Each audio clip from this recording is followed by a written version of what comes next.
Hello and welcome to Knife Delights. It's that time of the week again. It's time for 3 for Thursday, brought to you by that lovable, affable, and always jolly Irishman, Patty. Hey, thanks, Patty, for this great open tag.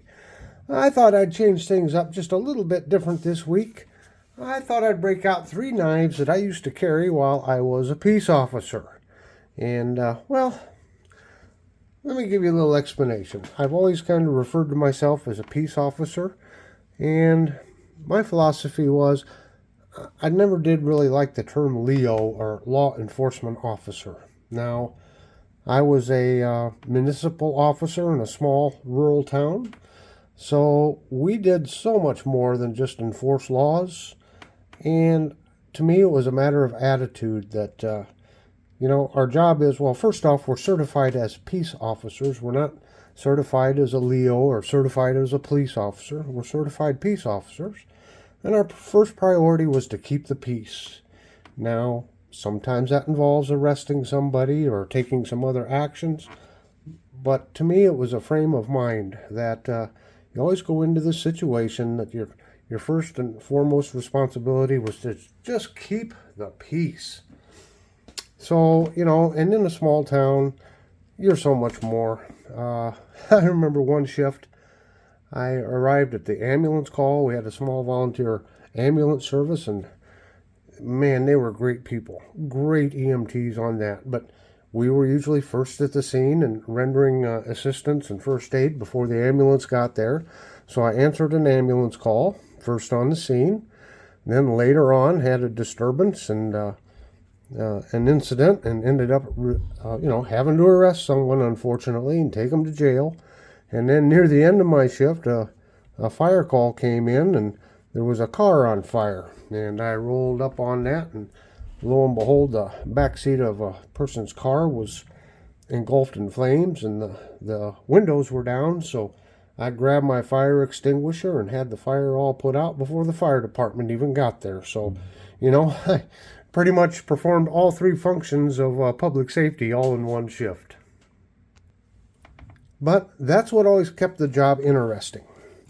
So when I first started out, I had bought what I thought was a tactical knife. I wasn't into knives at the time, and I'd bought a knife, and then all of a sudden, a few years later, after I was working for a while, I started getting an interest in knives.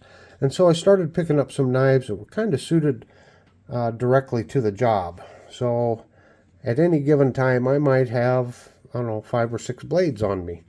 And I had them positioned all around my body so that I always had access, or hopefully always had access to one, no matter what the situation was. Now, the one that's on the table here that was kind of specifically designed for law enforcement is this Ka-Bar TDI, and this is the original one. And the blade steel here is AUS 8. It's kind of a drop point there.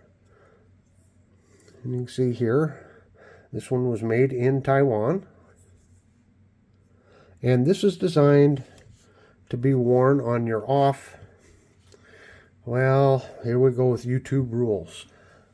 There's certain constitutionally protected products that you're not supposed to mention on YouTube and talk about. So if you can imagine, I'm right-handed, so there was a tool that I wore on the right side of my body on a belt. And so this went on the left side.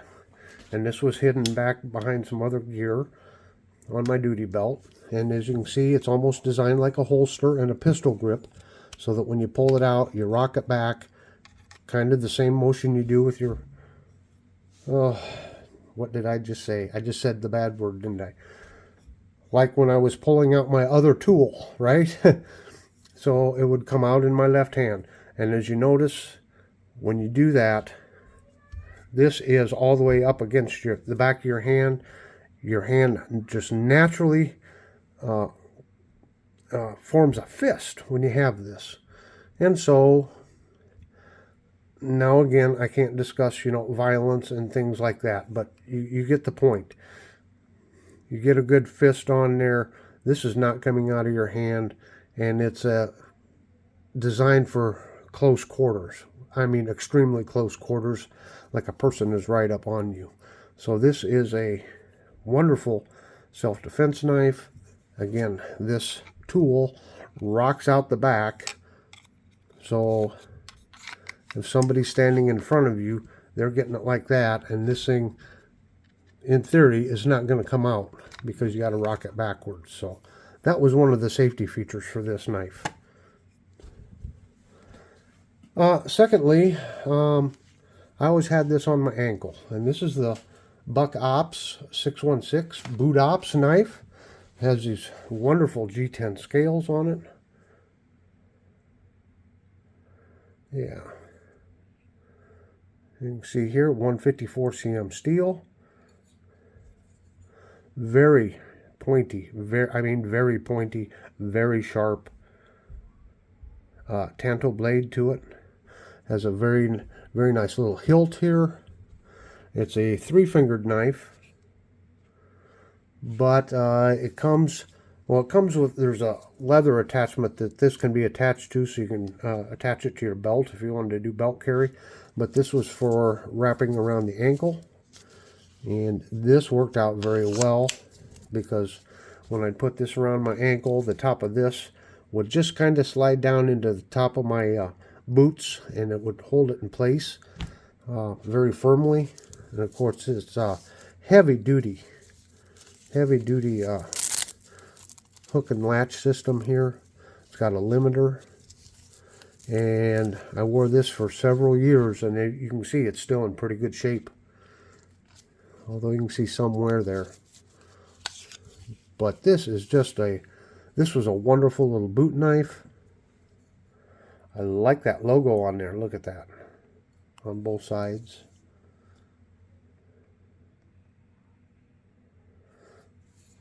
And I will mention, oh, I don't know, look in there. Those may be removable. Yeah, it looks like it. I don't know why I'd want to remove them, but I guess you could remove them if you wanted to. But anyway, you know, a nice chunk of steel there, full tang. And again, it rode on my leg very nicely. And so it was just one more knife and one more point. You know, I wore it on my right leg, so if my right arm was injured, I could reach down with my left arm and my left hand and pull it out.